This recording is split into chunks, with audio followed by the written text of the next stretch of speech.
Remue ménage. Remue ménage.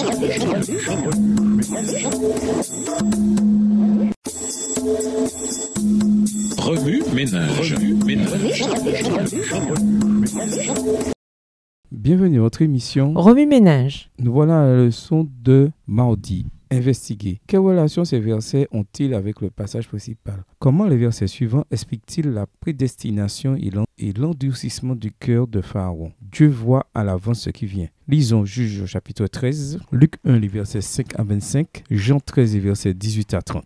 Juge 13. Les enfants d'Israël firent encore ce qui déplaît à l'Éternel, et l'Éternel les livra entre les mains des Philistins pendant 40 ans. Il y avait un homme de Tsoréa, de la famille des Danites, et qui s'appelait Manoah. Sa femme était stérile et n'enfantait pas. Un ange de l'Éternel apparut à la femme et lui dit : « Voici, tu es stérile et tu n'as point d'enfant. Tu deviendras enceinte et tu enfanteras un fils. Maintenant, prends bien garde, ne bois ni vin ni liqueur forte et ne mange rien d'impur, car tu vas devenir enceinte et tu enfanteras un fils. Le rasoir ne passera point sur sa tête, parce que cet enfant sera consacré à Dieu dès le ventre de sa mère. Et ce sera lui qui commencera à délivrer Israël de la main des Philistins. » Verset 6. La femme alla dire à son mari : « Un homme de Dieu est venu vers moi, et il avait l'aspect d'un ange de Dieu, un aspect redoutable. Je ne lui ai pas demandé d'où il était, et il ne m'a pas fait connaître son nom. Mais il m'a dit : tu vas devenir enceinte, et tu enfanteras un fils, et maintenant ne bois ni vin ni liqueur forte, et ne mange rien d'impur, parce que cet enfant sera consacré à Dieu dès le ventre de sa mère jusqu'au jour de sa mort. » Manoah fit cette prière à l'Éternel : « Ah Seigneur, que l'homme de Dieu que tu as envoyé vienne encore vers nous et qu'il nous enseigne ce que nous devons faire pour l'enfant qui naîtra. » Dieu exauça la prière de Manoah et l'ange de Dieu vint encore vers la femme. Elle était assise dans un champ et Manoah, son mari, n'était pas avec elle. Elle courut promptement donner cette nouvelle à son mari et lui dit : « Voici l'homme qui était venu l'autre jour vers moi m'est apparu. » Verset 11. Manoah se leva, suivit sa femme, alla vers l'homme et lui dit : « Est-ce toi qui as parlé à cette femme ? » Il répondit : « C'est moi. » Manoah dit : « Maintenant, si ta parole s'accomplit, que faudra-t-il observer à l'égard de l'enfant ? Et qu'y aura-t-il à faire ? » L'ange de l'Éternel répondit à Manoah : « La femme s'abstiendra de tout ce que je lui ai dit. Elle ne goûtera d'aucun produit de la vigne. Elle ne boira ni vin ni liqueur forte. Et elle ne mangera rien d'impur. Elle observera tout ce que je lui ai prescrit. » Manoah dit à l'ange de l'Éternel : « Permets-nous de te retenir et de t'apprêter un chevreau. » L'ange de l'Éternel répondit à Manoah : « Quand tu me retiendrais, je ne mangerai pas de ton mets. Mais si tu veux faire un holocauste, tu l'offriras à l'Éternel. » Manoah ne savait point que ce fût un ange de l'Éternel. Et Manoah dit à l'ange de l'Éternel : « Quel est ton nom afin que nous te rendions gloire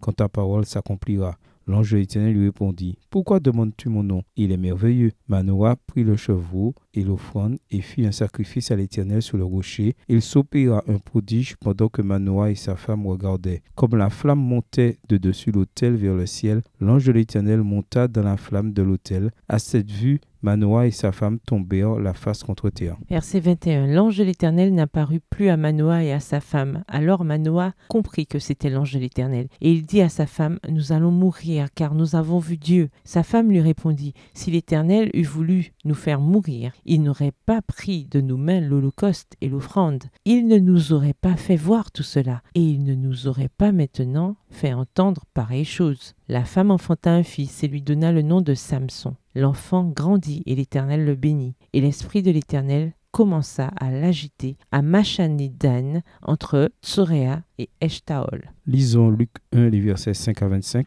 Du temps d'Hérode, roi de Judée, il y avait un sacrificateur nommé Zacharie de la classe d'Abia. Sa femme était d'entre les filles d'Aaron et s'appelait Élisabeth. Tous deux étaient justes devant Dieu, observant d'une manière irréprochable tous les commandements et toutes les ordonnances du Seigneur. Ils n'avaient point d'enfants parce qu'Élisabeth était stérile et ils étaient l'un et l'autre avancés en âge. Or, pendant qu'il s'acquittait de ses fonctions devant Dieu, selon le tour de sa classe, il fut appelé par le sort, d'après la règle du sacerdoce, à entrer dans le temple du Seigneur pour offrir le parfum. Toute la multitude du peuple était dehors en prière à l'heure du parfum. Verset 11. Alors un ange du Seigneur apparut à Zacharie et se tint debout à droite de l'autel des parfums. Zacharie fut troublé en le voyant et la frayeur s'empara de lui. Mais l'ange lui dit, « Ne crains point, Zacharie, car ta prière a été exaucée. Ta femme Élisabeth t'enfantera un fils et tu lui donneras le nom de Jean. Il sera pour toi un sujet de joie et d'allégresse et plusieurs se réjouiront de sa naissance, car il sera grand devant le Seigneur. Il ne boira ni vin ni liqueur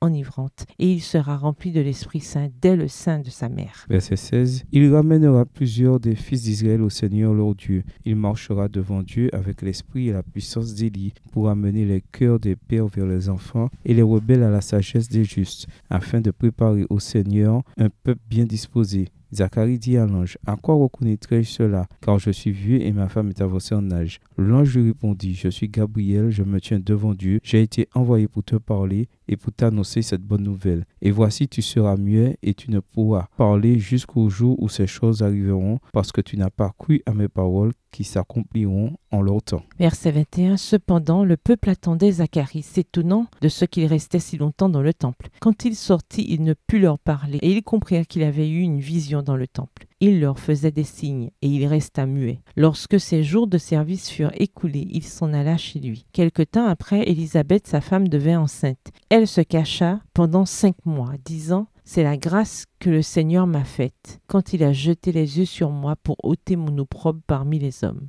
Lisons Jean 13, versets 18 à 30.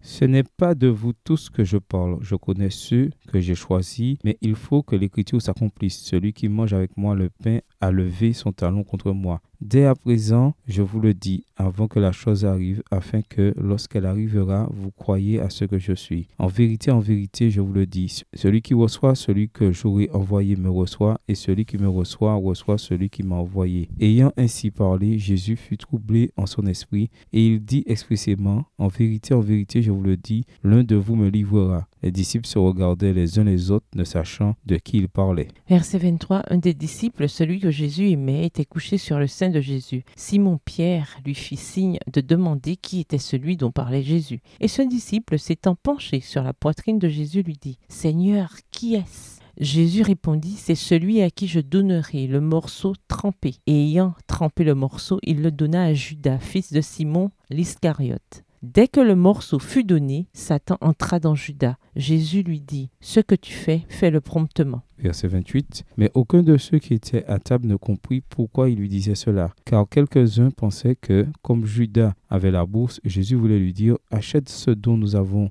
besoin pour la fête. » ou qui lui commandait de donner quelque chose aux pauvres. Judas, ayant pris le morceau, se hâta de sortir, il était nuit. Des prophéties conditionnelles. Lisons Jérémie 18, les versets 1 à 10 et Jonas 3 et 4. Jérémie 18, versets 1 à 10. La parole qui fut adressée à Jérémie de la part de l'Éternel en ces mots. « Lève-toi et descends dans la maison du potier. Là, je te ferai entendre mes paroles. » Je descendis dans la maison du potier et voici, il travaillait sur un touron. Le vase qu'il faisait ne réussit pas. Comme il arrive à l'argile dans la main du potier, il en refit un autre vase, tel qu'il trouva bon de le faire. Et la parole de l'Éternel me fut adressée en ces mots. Verset 6. Ne puis-je pas agir envers vous comme ce potier, maison d'Israël, dit l'Éternel. Voici comme l'argile est dans la main du potier, ainsi vous êtes dans ma main, maison d'Israël. Soudain je parle sur une nation, sur un royaume, d'arracher, d'abattre et de détruire. Mais si cette nation sur laquelle j'ai parlé revient de sa méchanceté, je me repens du mal que j'avais pensé lui faire. Et soudain, je parle sur une nation, sur un royaume, de bâtir et de planter. Mais si cette nation fait ce qui est mal à mes yeux et n'écoute pas ma voix, je me repens du bien que j'avais eu l'intention de lui faire. Jonas, les chapitres 3 et 4. La parole de l'Éternel fut adressée à Jonas une seconde fois en ces mots. « Lève-toi, va à Ninive, la grande ville, et proclame-y la publication que je t'ordonne. » Et Jonas se leva et alla à Ninive selon la parole de l'Éternel. Or, Ninive était une très grande ville de 3 jours de marche. Jonas fit d'abord dans la ville une journée de marche. Il criait et disait, « Encore 40 jours et Ninive est détruite. » Les gens de Ninive crurent à Dieu. Ils publièrent un jeûne et se revêtirent de sacs depuis les plus grands jusqu'aux plus petits. Verset 6. La chose parvint au roi de Ninive. Il se leva de son trône, ôta son manteau, se couvrit d'un sac et s'assit sur la cendre. Et il fit faire dans Ninive cette publication par ordre du roi et de ses grands, que les hommes et les bêtes, les bœufs et les brebis ne goûtent de rien, ne paissent point. point et ne boivent point d'eau. Que les hommes et les bêtes soient couverts de sacs, qu'ils crient à Dieu avec force et qu'ils reviennent tous de leur mauvaise voie et des actes de violence dont leurs mains sont coupables. Qui sait si Dieu ne reviendra pas et ne se repentira pas, et s'il ne renoncera pas à son ardente colère en sorte que nous ne périssions point. Dieu vit qu'ils agissaient ainsi et qu'ils revenaient de leur mauvaise voie. Alors Dieu se repentit du mal qu'il avait résolu de leur faire, et il ne le fit pas. Chapitre 4. Cela déplut fort à Jonas, et il fut irrité. Il implora l'Éternel, et il dit, « Ah, Éternel, n'est-ce pas ce que je disais quand j'étais encore dans mon pays? C'est ce que je voulais prévenir en fuyant à Tarsis. Car je savais que tu es un Dieu compatissant et miséricordieux, lent à la colère, riche en bonté, et qui te repent du mal. Maintenant, Éternel, prends-moi donc la vie, car la mort m'est préférable à la vie. » L'Éternel répondit, « Fais-tu bien de t'irriter ?» Et Jonas sortit de la ville et s'assit à l'orient de la ville.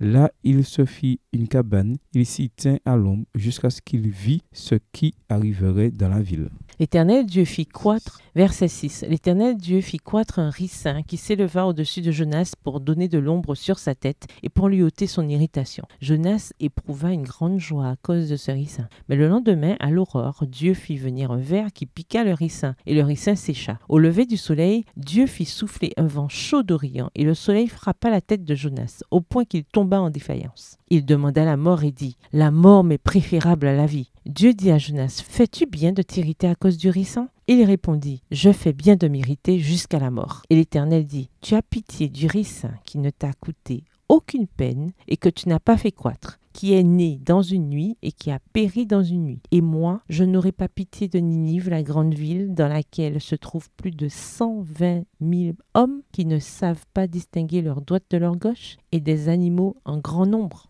Le désir de Dieu pour chaque personne. Lisons Éphésiens 1, versets 3 à 5, 1 Timothée 2, versets 3 et 4, 2 Pierre 3, verset 9. Éphésiens 1, les versets 3 à 5. Béni soit Dieu le Père de notre Seigneur Jésus-Christ qui nous a bénis de toutes sortes de bénédictions spirituelles dans les lieux célestes en Christ. En lui, Dieu nous a élus avant la fondation du monde pour que nous soyons saints et irrépréhensibles devant lui, nous ayant prédestinés dans son amour à être ses enfants d'adoption par Jésus-Christ, selon le bon plaisir de sa volonté. 1 Timothée 2, les versets 3 et 4. Cela est bon et agréable devant Dieu notre Sauveur, qui veut que tous les hommes soient sauvés et parviennent à la connaissance de la vérité. 2 Pierre 3, le verset 9. Le Seigneur ne tarde pas dans l'accomplissement de la promesse, comme quelques-uns le croient, mais il use de patience envers vous, ne voulant qu'aucun périsse, mais voulant que tous arrivent à la repentance.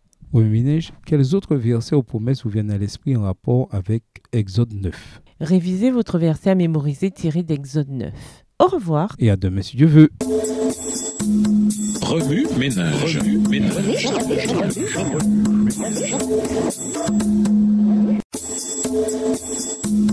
Remue ménage. Remue ménage.